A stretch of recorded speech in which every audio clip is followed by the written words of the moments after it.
नमस्कार साथियों, make future channel में आप सभी का स्वागत है। जैसा कि आप देख सकते हैं, मोगेम्बो महाराज और उनकी पूरी की पूरी टीम, एक तरीके से कहिए आप पूरी की पूरी भीड़ मेरे पास आई है और मुझसे पूछ रही है कि आप यूएन की कौन सी रिपोर्ट की बात कर रहे हैं, जिसमें इंडिया जो है वो चाइना को सरपास कर जाएगा या चाइना से आगे निकल जाएगा।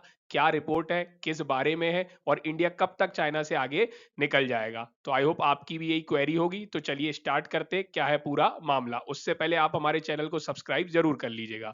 तो देखिए, जैसा मैंने बताया कि भीड़, तो आप समझ गए होंगे, मैंने संकेत दे दिया। मैं जनसंख्या या पॉपुलेशन की बात कर रहा हूं। अभी यूनाइटेड नेशंस ने अपनी वर्ल्ड पॉपुलेशन प्रोस्पेक्ट 2022 रिपोर्ट निकाली है, जिसमें यह बताया है कि 2023 तक इंडिया जो है वो चाइना से आगे निकल जाएगा। किस चीज में आगे निकल जाएगा? तो जनसंख्या में। तो अभी सबसे ज्यादा जनसंख्या चाइना की है, 2023 तक सबसे ज्यादा जनसंख्या किसकी होगी? भारत की होगी। आप देख सकते हैं वर्ल्ड्स मोस्ट पॉपुलस कंट्री हो जाएगा भारत 2023 तक। और इस रिपोर्ट में यह भी बताया गया है कि जो ग्लोबल पॉपुलेशन है, मतलब पूरे विश्व में जितने लोग रहते हैं, उसे ग्लोबल पॉपुलेशन कहा जाता है। तो पूरे विश्व में अभी क्या है, ये ग्रो कर जाएगी। अभी जितने भी बिलियन है उससे ज्यादा बढ़कर 2030 तक 8.5 बिलियन लोग हो जाएंगे ग्लोबल पॉपुलेशन में। और आप देख सकते हैं 9.7 बिलियन हो जाएगी 2050 तक। तो आप देखेंगे लगातार विश्व की पॉपुलेशन बढ़ रही है। 8.5 होगी, फिर 9.7 होगी, इस तरीके से बढ़ती चली जाएगी। अब अपन आगे बात करते हैं। तो देखिए, यहाँ पे जैसा कि है पॉपुलेशन बढ़ रही है, तो यूएन के सेक्रेटरी जी हैं एंटोनियो गुटरेस जी, उनने बताया है कि this year World Population Day falls during a milestone year. इस साल जो वर्ल्ड पॉपुलेशन डे आएगा उसमें अपन ने एक माइलस्टोन अचीव किया है। और यहाँ लिखा हुआ है कि अर्थ 8 बिलियन इनहेबिटेंट, अपन 8 बिलियन की पॉपुलेशन हो जाएगी। और उन्होंने ये भी बताया कि अपन को सेलिब्रेट करना चाहिए कि अपनी डाइवर्सिटी बढ़ रही है, इतनी ज्यादा अपन डाइवर्स हो जाएंगे। अपन recognise our common humanity and marvel at advancement in health. देखिए, तो एक तरीके से आपको मालूम होगा, पहले क्या होता था, पॉपुलेशन बढ़ती नहीं थी, क्या होती थी, मृत्यु ज्यादा हो जाती थी। क्योंकि पहले अपने पास क्या थे, हेल्थ सेक्टर में उतनी ज्यादा तकनीक नहीं थी, लोग बीमारी की चपेट में आ जाते थे, जनसंख्या कम हो जाती थी, बच्चों को अपन बचा नहीं पाते थे, उनकी ज्यादा संख्या में मृत्यु होती थी। लेकिन इससे क्या साबित हो रहा है, अपनी पॉपुलेशन बढ़ रही है, मतलब कम मृत्यु हो रही है। तो ये दिखाता है कि कहीं ना कहीं अपन ने हेल्थ सेक्टर में बहुत ज्यादा क्या कर लिया, एडवांसमेंट कर लिया, अपना हेल्थ सेक्टर क्या है, सुदृढ़ हो गया है। और ये क्या कर रहा है, लाइफ स्पैन बढ़ा रहा है, लोगों की जो जीवन जीने कितने साल जिएंगे उसकी लाइफ स्पैन क्या हो रही है, बढ़ रही है। और मैटरनल एंड चाइल्ड मोर्टिलिटी कम हो रही है। चाइल्ड मोर्टिलिटी का मतलब कम बच्चे मर रहे हैं, लोग कम मर रहे हैं, और लोगों की जिंदगी जितनी होती थी, फॉर एग्जाम्पल 70 होती थी, तो अब 80 हो रही है। तो एक तरीके से उनकी लाइफ स्पैन बढ़ रही है। और अपन इस चीज को सेलिब्रेट करना चाहिए कि अपन इतने अच्छे से कार्य कर रहे हैं और अपना हेल्थ सेक्टर, अपनी ह्यूमैनिटी, अपने डाइवर्सिटी बढ़ रही है। अब अपन आगे देखते हैं, इन्होंने और भी कुछ कहा है। देखिए, हर सिक्के के दो पहलू होते हैं, जहां कुछ अच्छा है तो वहां बुरा भी होगा। तो इन्होंने बताया कि ये अपने लिए रिमाइंडर है, फिर अपनी shared responsibility to care for our planet. जैसा आपको मालूम है, पृथ्वी है, वो जनसंख्या बढ़ेगी तो पृथ्वी पे कुछ नेगेटिव इंपैक्ट भी होंगे। तो अपन को ये ध्यान रखना है कि अपनी रिस्पॉन्सिबिलिटी, अपन को अपनी पृथ्वी को बचा के रखना है। और अपन को क्या करना है, एक दूसरे के प्रति कमिटमेंट दिखाना है कि अपन पृथ्वी को मिलकर सब लोग बचाएंगे और उसको विकास के नए पैमाने पर ले जाएंगे। अब देखिए, ये रिपोर्ट में और क्या कहा गया है। तो इसमें बताया गया है कि 61 कंट्रीज हैं, जो क्या हुआ है, जिनकी पॉपुलेशन जो है 2022 और 50 के बीच में क्या हुआ है, डिक्रीज बाय 1% और मोर। मतलब 2022 से 2050 के बीच में कुछ 61 कंट्रियां ऐसी है जिनकी जो पॉपुलेशन है वो प्रोजेक्ट की गई है, वो 1% से कम हुई है, उससे ज्यादा से कम हुई है। क्या ऐसा क्यों हुआ है, क्यों पॉपुलेशन जो है कम हुई है? तो उनके यहाँ क्या है, जन्म दर कम है। जन्म दर मतलब कम बच्चे पैदा हो रहे हैं, लो लेवल ऑफ फर्टिलिटी है। और कहीं पे देखा जाए तो क्यों कम हुई है, देखिए जैसे क्या होता है, मान लीजिए एक्स कंट्री है और ये वाई कंट्री है। यदि इस कंट्री के लोग परमानेंट अपनी एक्स कंट्री को छोड़कर वाई कंट्री में जाकर रहने लगे, तो यहाँ पे भी तो लोग माइनस हो जाएंगे। तो इस कारण भी क्या हुआ है, यहाँ पे कमी हुई है। लोगों ने परमानेंटली जिस कंट्री में रह रहे थे उसको छोड़ दिया और दूसरी जगह जाकर रहने लगे। तो अब ये कंट्री किस चीज में आ जाएगी, तो इस कंट्री की तो पॉपुलेशन कम हो रही है। तो लो लेवल ऑफ फर्टिलिटी है, एलिवेटेड रेट्स ऑफ इमिग्रेशन है। इमिग्रेशन का मतलब होता है परमानेंटली अपने देश को छोड़ देना।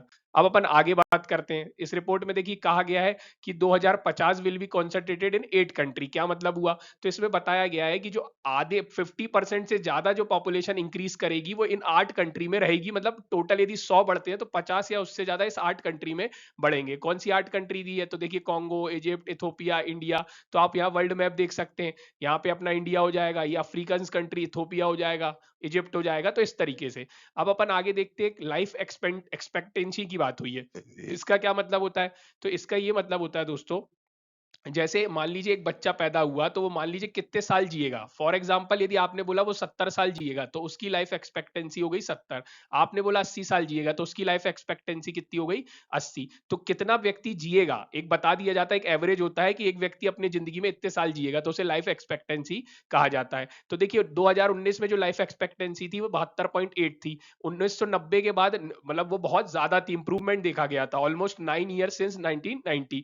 लेकिन अब क्या हुआ है, फिर से गिरने लगी है। आप देख सकते हैं 77.2 दिया है 2050 में, मतलब फिर से वो बढ़ जाएगी। और आप देख सकते हैं 21 में क्या हुआ था कि developed expectancy for the least developed country lagged 7 year, मतलब 7 ईयर कम चल रही थी किनकी, जो least develop country. Least develop country मतलब जो बहुत ज्यादा भी विकास को नहीं छू पाई है, जो थोड़े आर्थिक व्यवस्था में सामाजिक व्यवस्था में उतने ज्यादा आगे नहीं है, आप यहाँ पे देख सकते हैं।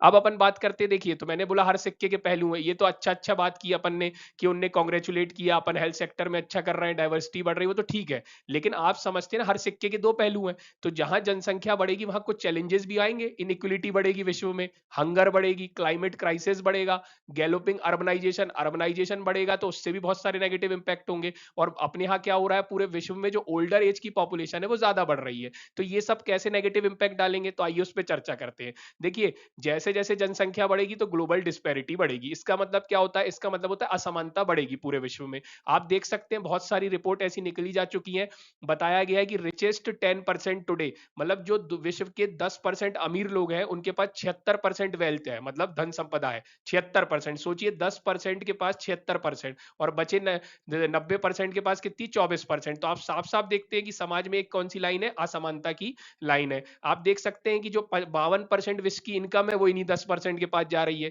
और आप देख सकते हैं अभी अमीर तो है ही, साथ में क्या कर रहा है, देखिए अमीर कब होता है आदमी, जब वो क्या करता है, बहुत बड़ी बड़ी कंपनी चलाता है, बहुत बड़े बड़े बिजनेस करता है ना, बहुत ज्यादा क्या करता है, अच्छे अच्छे कार्य करता है, मतलब प्रोडक्टिव कार्य करता है। तो वो जब अपना प्रोडक्शन बढ़ाएगा, अपने कामों को बढ़ाएगा, कंपनी को बढ़ाएगा और गाड़ियों को बढ़ाएगा, बंगले को बढ़ाएगा, लाइट को ज्यादा जलाएगा, तो उससे कार्बन एमिशन होगा। तो लिखा है 10% लोग 48% कार्बन के एमिशन में कंट्रीब्यूट करते हैं। और अब देखिए जब कार्बन निकलेगा तो पृथ्वी पे क्या होगा, नेगेटिव इंपैक्ट पड़ेगा, तो क्लाइमेट क्राइसिस आएगा। और उस क्लाइमेट क्राइसिस को देखिए, इनने पैसे भी कमाए, इनने अच्छे से भी रहे, और इनने क्या किया, बहुत ज्यादा कार्बन भी निकाला, और गरीब के पास पैसे भी नहीं आए, वो उतने अच्छे से रह भी नहीं पाया। और जब क्लाइमेट क्राइसिस आएगा तो दोनों को कहीं ना कहीं झेलना पड़ेगा, क्योंकि क्लाइमेट ये पूछ के नहीं आता कि कौन अमीर है और कौन गरीब है। तो देखिए कितने नेगेटिव इंपैक्ट हो सकते हैं। उसके बाद आप देख सकते हैं यहाँ पे देखिए बताया गया, the average income of people living in north America is 16 times more than that of Dooj living in सब सहारन अफ्रीका। अब आप देख सकते हैं अफ्रीका थोड़ा सा गरीब कॉन्टिनेंट है, अमेरिका अमीर कॉन्टिनेंट है। तो अफ्रीका में जो है जितनी इनकम है उसके 16 गुना ज्यादा इनकम है लोगों की एवरेज, कहां पे, यूनाइटेड नेशन ने बताया है अमेरिका में, नॉर्थ अमेरिका में। तो आप देख रहे हैं क्लियर कट ये एग्जांपल है ग्लोबल डिस्पैरिटीज के। आप देख सकते हैं कि जो रिचेस्ट कंट्री, अब देखिए जिस आदमी के अच्छे बिजनेस है, अच्छी कंपनी है, मैं आपको एक सरल एग्जांपल बता रहा हूं, तो वो ज्यादा पैसे कमाएगा, ज्यादा गाड़ी होंगी, ज्यादा बंगले होंगे, तो वो कार्बन का भी ज्यादा एमिशन करेगा, लेकिन उसका जो हर्जाना है वो सबको भुगतना पड़ेगा। वहीं दूसरी चीज, जिसके पास पैसा है, जब कोई बीमारी आएगी, कोई क्लाइमेट क्राइसिस आएगा तो वो उससे बच जाएगा और ज्यादा दिन जिंदा रह पाएगा। लेकिन जो गरीब है, ना तो बेचारे ने पैसे कमाए, ना उसके पास धन संपदा है, और जब दिक्कत आएगी तो वो क्या कर सकेगा, उससे लड़ने में भी क्या होगा, कमजोर होगा। तो देख लीजिए साफ साफ लिखा है कि जो अमीर लोग होते हैं वो 30 साल ज्यादा जीते एज कंपेयर जो पुअरेस्ट होते हैं। अब आप यहाँ देख सकते हैं यूएन सेक्रेटरी का कथन भी है, उनने कहा है कि ये जो अपने जो गैप है यदि इसको नहीं भरा गया, किस किस के बीच में, हैव और हैव नॉट, हैव मतलब जिनके पास सब कुछ है, हैव नॉट मतलब जिनके पास सब कुछ नहीं है, जैसे जिनके पास पैसे नहीं है, जॉब नहीं है, जो गरीब है, हैव जो अमीर है, जिनके पास गाड़ी बंगले मतलब धन संपदा है, यदि इसको नहीं रोका गया तो क्या होगा, इस विश्व में टेंशन और मिसट्रस्ट हो जाएगा, क्राइसिस और कॉन्फ्लिक्ट हो जाएंगे। देखिए आपको पता होगा मार्क्स थे, रूस में क्रांति हुई, वो यही तो हुई थी कि गरीब और गरीब होता जा रहा था, अमीर और अमीर होता जा रहा था। तो इससे क्या होता है, कॉन्फ्लिक्ट होते हैं, क्राइसिस होते हैं, मिसट्रस्ट होता है, टेंशन होता है, लड़ाई झगड़े होते हैं, हिंसा हो जाती है, रूस की क्रांति हो गई थी। वहीं अपन देख सकते हैं अब दूसरा दूसरा मुद्दा क्या है, हंगरी। देखिए लोग गरीबी बढ़ेगी तो भुखमरी भी बढ़ेगी। आपको मालूम है आदमी के जेब में जब पैसा ही नहीं होगा तो वो क्या खरीद के खाएगा, खाना तो खा ही नहीं सकता। तो देख सकते हैं 828 मिलियन पीपल जो जो लोग हैं वो हंगरी हैं, मतलब अक्रॉस द ग्लोब भूखे हैं, भुखमरी के शिकार है। वहीं यूक्रेन का वॉर देख रहे हैं, रसिया यूक्रेन, इसने तो और ज्यादा क्या किया है, फूड और एनर्जी क्राइसिस को बढ़ा दिया है। कैसे बढ़ा दिया है, क्योंकि देखिए मान लीजिए रशिया रसिया और यूक्रेन में जो चीज प्रोडक्शन होता था फूड का, वो पूरे विश्व में जाता था। लेकिन लड़ाई हो गई तो अब ना फूड जा पा रहा है ना एनर्जी जा पा रही है। तो इससे क्या हो रहा है, पूरे विश्व में फूड और एनर्जी की कमी हो गई है, उसे क्राइसिस कहा जा रहा है। और इससे सबसे ज्यादा प्रभावित कौन होंगे, जिनको रसिया और यूक्रेन बेचते थे। तो जैसे डेवलपिंग इकोनॉमी उनसे बहुत ज्यादा खरीदती थी, तो उनको क्या हुआ है, सबसे ज्यादा हिट किया है, हार्डेस्ट हिट द हार्डेस्ट। अब अपन बात करते हैं आगे। अब आप याद, 14 million children suffer from severe acute mall nutrition. इसका मतलब क्या है, उनको प्रॉपर मात्रा में पोषण नहीं मिल पा रहा है, वो कुपोषण का शिकार हो रहे हैं 14 मिलियन बच्चे विश्व के। तो ये सब किस कारण हो रहा है, जनसंख्या बढ़ रही है, जनसंख्या बढ़ेगी, लोग ज्यादा खाना मांगेंगे, लेकिन खाना प्रोडक्शन करने के लिए खेती तो सीमित है, लोगों के पास पैसे भी सीमित है, तो सब तक खाना नहीं पहुंच पा रहा, और खरीदने के लिए पैसे भी नहीं, गरीबी भी है। तो कहीं ना कहीं क्या होता है, इससे माल न्यूट्रिशन होता है। आप यहाँ पे रिपोर्ट देख सकते हैं। फिर अपन बात करते हैं, देखिए जहां पे देखिए गरीबी और माल न्यूट्रिशन या भुखमरी सब एक दूसरे से संबंधित है, क्योंकि जब जेब में पैसा ही नहीं होगा तो खाना कैसे खरीदोगे, मैंने जैसा आपको बताया। तो आप देख सकते हैं 700 मिलियन पीपल लगभग, और 9% of the global population extreme poverty में रहती है, मतलब जो इतनी गरीबी में रहती है, जो सबसे निम्न स्तर की गरीबी है।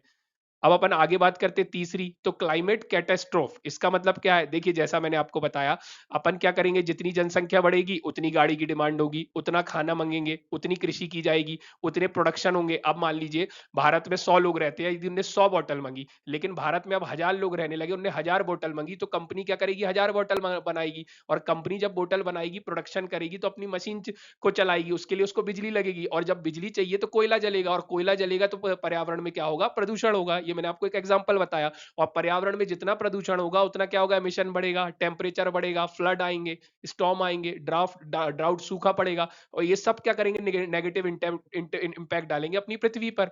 और ये क्या हो रहा है, देखा ही जा रहा है आजकल, आप सुन रहे हैं क्लाइमेट और वाटर हैजार्ड आ गया है, अकर्ड एवरी डे हो रहा है। मतलब पिछले 50 सालों में देखे तो अब रोज ही कोई ना कोई दिक्कत समस्या आ रही है। इससे 115 लोग मर भी चुके हैं, यूएसडी 202 मिलियन का नुकसान भी हो चुका है डेली। ये किसकी रिपोर्ट है, वर्ल्ड मेट्रोलॉजिकल ऑर्गेनाइजेशन की।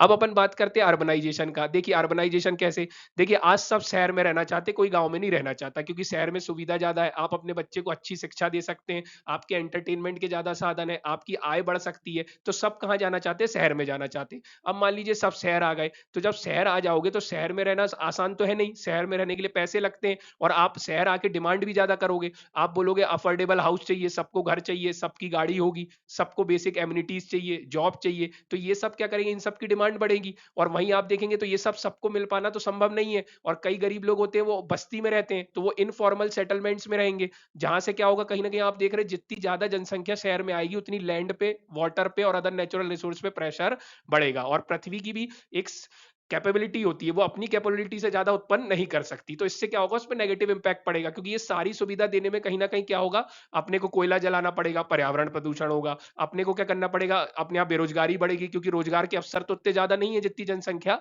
बढ़ गई है। तो इस तरीके से आप यहाँ रिपोर्ट दे सकते हैं, 56% वर्ल्ड पॉपुलेशन, लगभग 4.4 बिलियन इनहेबिटेंट कहाँ रहते हैं, सिटी में रहते हैं। और देख लीजिए डबल हो जाएगा साइज 2050 तक जो शहर में रहने वाले हैं, और हर 10 में से 7 व्यक्ति कहाँ रहना चाहता है, सिटी में रहना चाहता है। तो अब अपन को क्या करना पड़ेगा, ये सारी समस्या के समाधान के लिए आजकल ग्रीन बिल्डिंग का कॉन्सेप्ट चल रहा है, सोलर एनर्जी का चल रहा है ना, वाटर हार्वेस्टिंग का चल रहा है, अपने को रीजाइलेंट और इंक्लूसिव कैसे घर बनाने पड़ेंगे, स्मार्ट सिटी बनानी पड़ेगी, इस सब के देखा आपने, स्मार्ट सिटी मिशन वगैरह चलते हैं, तो ये सारी जानकारी उससे रिलेटेड है।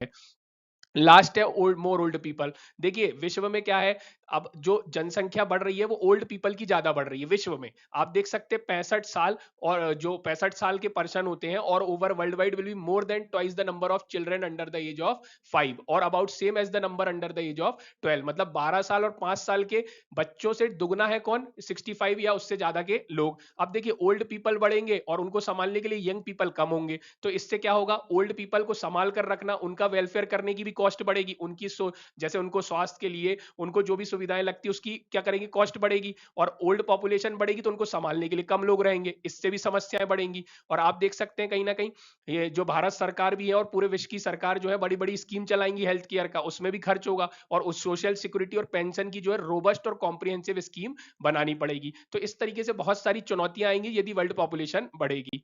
तो आई होप आपको पूरा मुद्दा समझ आया होगा, मैंने आपको जनसंख्या बताया, बहुत सारा मुद्दा बताया, आई होप आप समझे होंगे। इन सब से हम सबको ही मिलकर लड़ना है, इसकी समस्या का समाधान करना है, सरकार अपनी तरफ से कोशिश कर रही है, अपन सबको भी मिलकर करना है। तो देखिए पूरे मोगेम्बो महाराज की टीम खुश हो गई है। Thank you, thanks for watching. Video पसंद आए लाइक शेयर सब्सक्राइब जरूर कीजिएगा।